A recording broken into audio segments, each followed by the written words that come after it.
Piktura e rrallë bëhet vepra më e shtrenjtë e shitur ndonjëherë në ankand, çmim i pabesueshëm.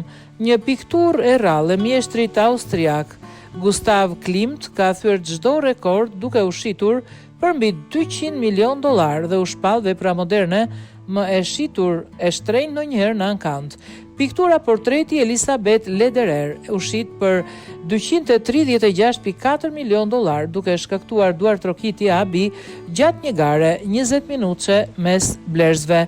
Kjo është vepra më e shtrenjtë e shitur ndonjëherë nga shtëpia e ankandeve Sotheby's në nivel global. Portreti i vajzës një prej familjeve më të rëndësishme patronet Klimt u shpëtua rastësisht nga shkatërimi gjatë luftës së dytë botërore, pasi u nda nga disa vepra të tjera të artistit që u dogjën në kështjellën Imendorf të Austrisë. Për këtë arsye, vepra konsiderohet një nga pak mundësitë e mbetura për të blerë një portret kaq të rëndësishëm të mjeshtrit austriak. Piktura vinte nga koleksioni personal i Leonard A. Lauder, trashëgimtar i Estée Lauder, i cili u nda nga jeta më herët këtë vit. Koleksioni, i cili arriti $527.5 milion, shumë më tepër se vlerësimi fillestar në të njëjtin ankand, u shitën me çmime të larta me një pikturë e Eduard Munch për